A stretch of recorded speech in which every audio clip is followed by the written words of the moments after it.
Hello, everyone. Sat Sangat here. I'm back with another lunation report. This time is the Libra new moon happening October 16th, 2020. And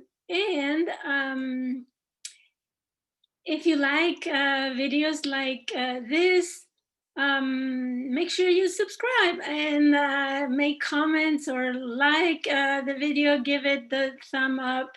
And I'll give you my information at the end as well. So in order to start talking about this lunation, I will share with you the chart. So here's the chart for that new moon in Libra. And as you see, there is plenty of red lines forming a T square, right? Which is a triangle with the two sides squaring, and one side is the base of the triangle, which is an opposition. And we have a stellium in every end.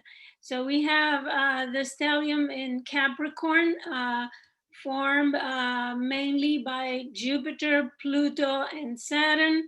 There are a couple of asteroids as well, Pallas Athena and Chariklo. There is a stellium in Aries with Mars, of course, strengthening all those planets there. Black Moon Lilith, Eris, and also the Chiron. Chiron. The Earth is also there. As you see, Mars is very close to Earth. And on the other side, we have the Sun and the Moon together with Haumea. So this is a configuration of a high tension, right? Not only is it T square, but it is also in cardinal signs. As you can see here, there is a high amount, the highest of all amount of cardinal energy, 12 points, right? So I will start by talking about the Sun and the Moon in Libra, and how we can interpret that energy. First of all, it is a new start, and it is about relationships because of Libra, but it's also about finding balance and finding fairness and diplomacy and a way to reconcile, right? Libra is a sign that looks for an equal give and take. Whereas Aries, for example, is me first and last and always me. So Libra instead is looking for this rebalancing of the energies. So this new moon has the energy to help us find a fairness, compromise, and balance. So I looked up the Sabian symbol from Dane Rudier's mandala. And the Sabian symbol is for the 24th degree, because this is 23rd, so it's the 24th degree. And I found something very, very interesting because it says a butterfly with a third wing on the left side. So this represents the ability to develop for inner strengthening, as we will see, new modes of response to basic life situations, right? It's a process of a spiritual rebirth or original mutation. So a mutation that is, it has something unique. It's also indicating the acquisition of a new skill or new power added to the spiritual life of the person. So the left side is associated with the instinctual consciousness or intuition, our intuitive perception. Usually is the clairvoyance or the perception that we cannot define or analyze by logic or reason or our a common mind, right? So it's the capacity to connect with higher realm, a broader vision of things. So understanding and feeling from the heart, right? For the butterfly would be flying from the core. So this is a symbol that can help us, and this is a new moon that can help us broaden the vision of things, to have a perception of the integral scheme of the situation or circumstances. So it is also very social, right? Is an air sign, so it is a social sign. So we are focusing on social matters, relationships, and social interchanges. So it is also associated or in conjunct very closely with Haumea. And as I talked in previous videos about Haumea, she is the goddess of fertility and fecundity. And she also represents the power of life to regenerate itself, and Mother Earth in the sense that she is giving birth to so much life and lavishness and abundance, right?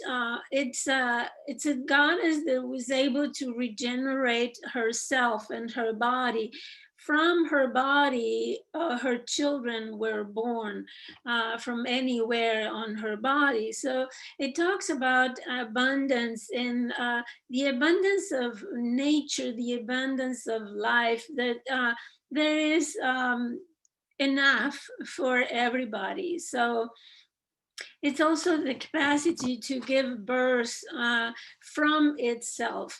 So this new moon then has this energy of regeneration of relationships and the capacity to help us make the adjustments or the changes in order to adapt and relate to each other with fairness, with equal give and take, right? But we have this in the context of this Capricorn stellium, and these planets are strongly supported by Saturn in his own home, right? Uh, uh, Pluto is stronger there. Pluto feels very welcome in Capricorn. Not so much for Jupiter, because Jupiter likes to expand. Jupiter likes optimism, likes good luck and being positive. And Capricorn is a sign down to earth. So Jupiter there can expand to a certain degree, but certainly Jupiter and Capricorn together with Pluto can really make Pluto influence bigger, right? And this conjunction Jupiter Pluto usually is associated with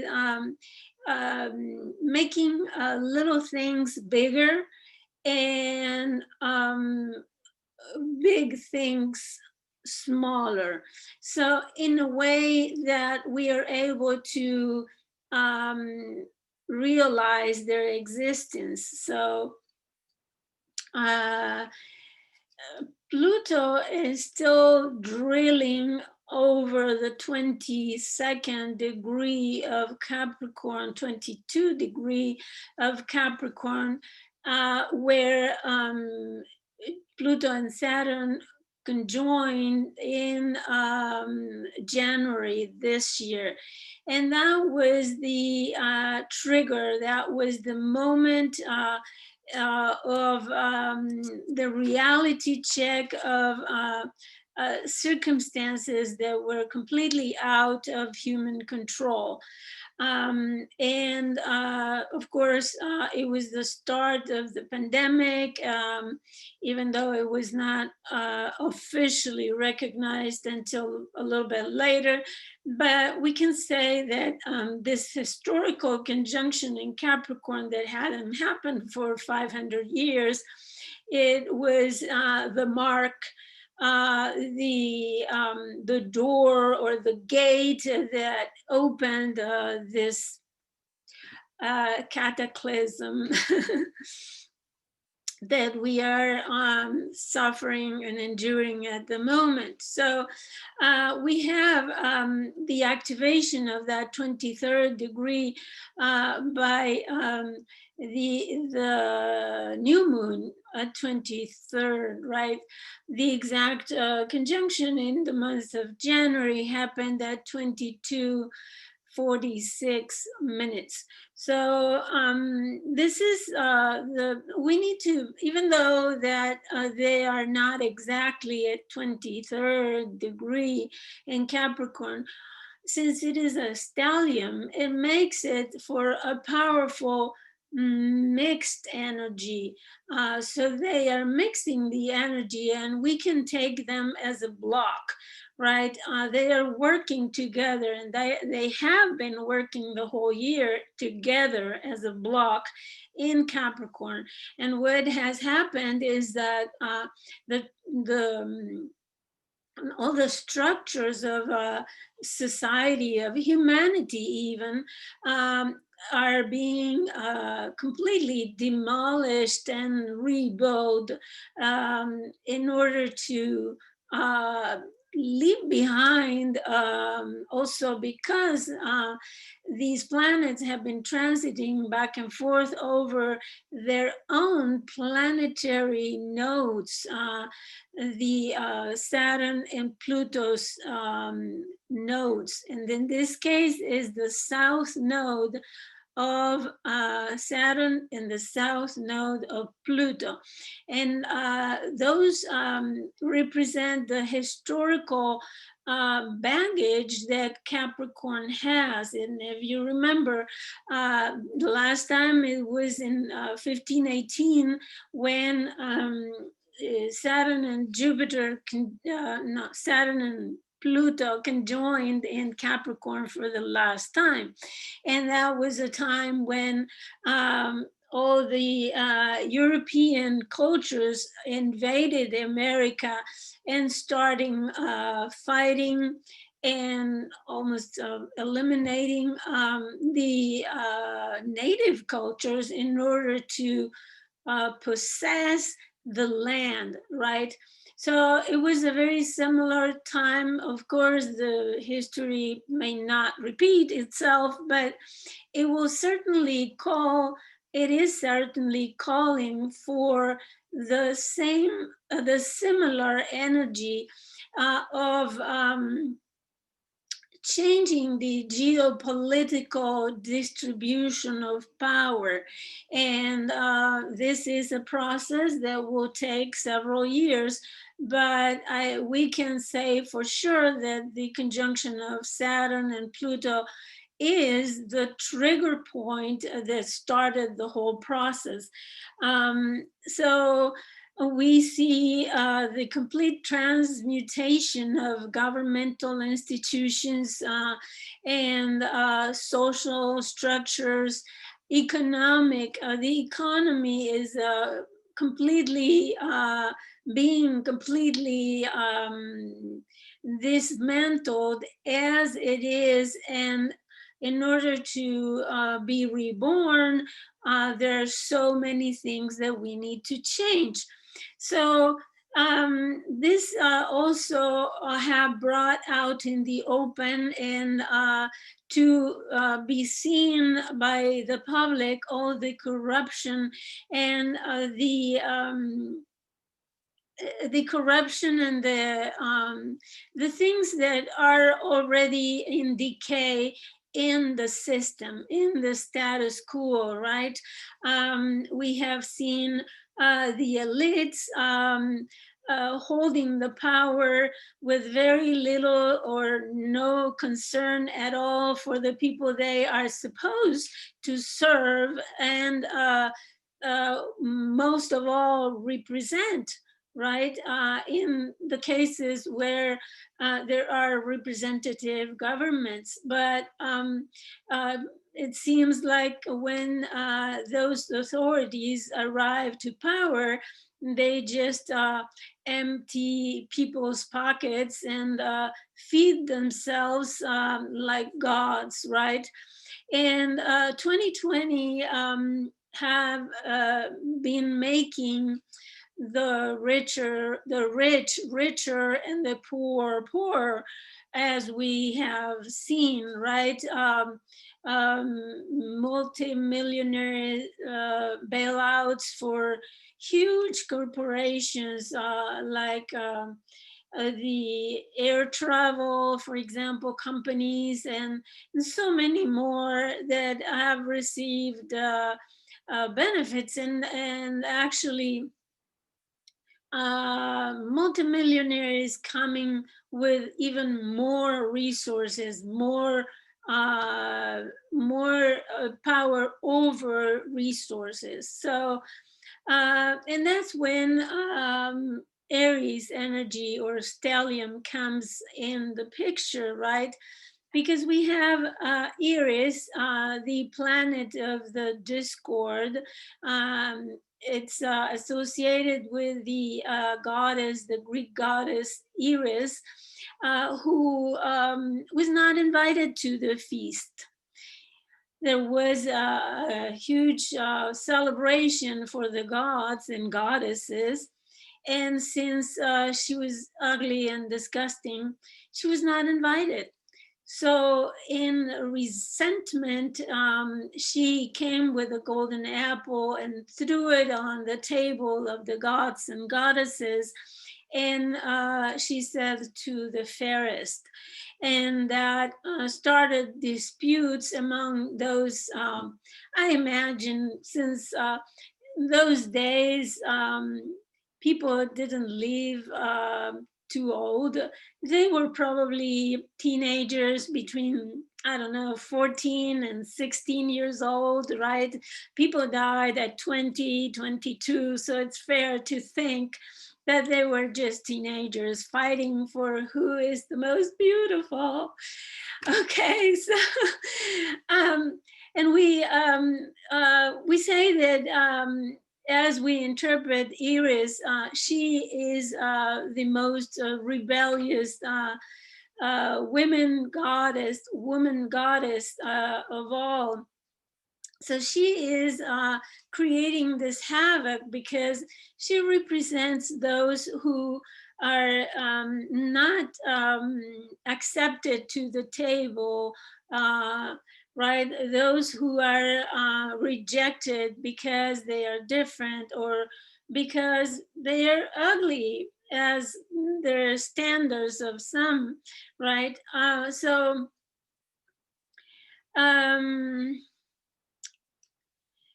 Mars comes here and he stays for 6 months now, and he is strengthening all the planets that are there, even Chiron, right? So Aries, the sign of Aries triggers the energy of the right to exist, the right to be, the right to occupy space and survive, the right to exist, no matter what is your cultural identity that you belong to, right? We will talk later about different identities that are concerned, but Mars also stirs up Black Moon Lilith, and she, according to Laura Walker, she is the intense quest to be valued and feel worthy, and because deep down she's been relegated as unworthy. She claims what she knows she deserves just because of being a human being. Aries sign is the sign of the birth. It rules the head, because the birth, when baby is born, then the head comes first, usually, regularly, and it's the coming to existence, and also the fight to survive, right? Those few first minutes of life where the baby is at risk of surviving or not, or dying, right? So it is the Aries is the quintessential sign of who one person is, the identity, the I am, that I exist, I take form, I take a body, I incarnate. So Black Moon Lilith there is rejecting categorically anything that does not recognize her identity or her right to exist. So it's also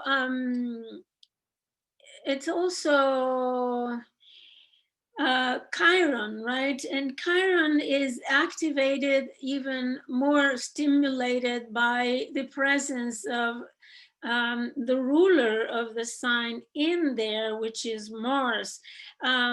In Chiron is in Aries is the wound of not being considered whole, right, or good enough, or can you think of people or groups of people who have traditionally being regarded as only a percentage of good, or a percentage of human, or half animals? So Chiron was, if you remember, Chiron was rejected because he was born half animal, half horse, half human, and her mother was horrified, and his father completely rejected. So both parents rejected Chiron because of his appearance, because of how he looked when he was born, because of his identity. So, and to the parents, Chiron was a monster, and they were ashamed of him. So it's very archetypical, right? This fight between the status quo that is considering some groups of people as less, right? We can talk about Black Life Matters. We can talk about people with disabilities. We can talk about people with different gender orientation or sexual identities. We can talk about peoples from different cultures that are not accepted in certain places, different from their culture. So we can talk essentially about xenophobia. And so this is the energy of rebelling against all those labels, all those rejections. So Mars spending 6 months fighting for all those who have been disenfranchised, marginalized, and considered less or unworthy of a place in society, or uh, a place in existence, a place in life. So Aries is in a quest, the Aries, all the energy in Aries sign is in a quest for existence. And I would say existence in general as well, because we are here trying also to protect life, life in general, the life of the earth. And for example, um, animal species getting extinct, right? Because of this status quo, this establishment, the structures that we have agreed in society that have been destroying the earth and trying to acquire more and more and more of the physical, tangible things. And this is the end of the that era.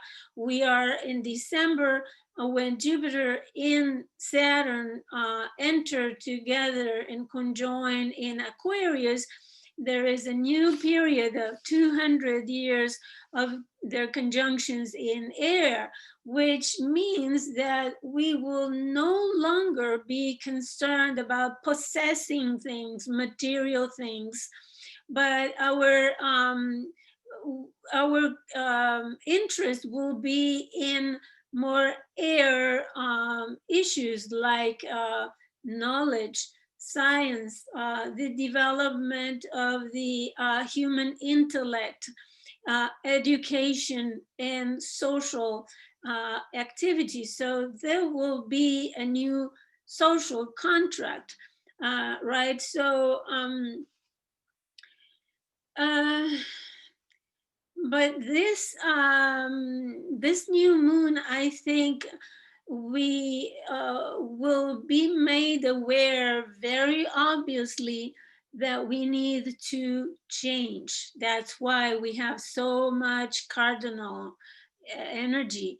That there are points where we cannot avoid change, and that will be from now on for about 5-6 years. It will be change after change after change. Many of us will have a hard time adapting, but eventually we will have to adapt because this is what we are faced now, a new era. And we cannot continue doing what we have been doing, because here we are. COVID-19 has shown us how important it is. Everything that we do affect other people, affect nature, affect the animals, affect the environment, and the environment then affects us. So there is much more to come if we don't change. You can be sure that if we don't change, things will get worse and worse and worse, because Mother Earth cannot contain this anymore. So I hope this was an inspiration for you. Of course, at a personal level, you will have those changes in the houses occupied by Aries, Libra, and Capricorn, and most probably the area of Cancer as well. So if you are interested in having a reading, a personal reading, in order for me to explain to you what is the influence that you will have here with this new moon, don't hesitate to contact me. I will. I'm putting the contact information here, so you can contact me and have a personal reading where I can tell you what changes you may face with this new moon. I wish you the best, and have a good day, and keep in touch. Thank you so much for watching. Bye-bye.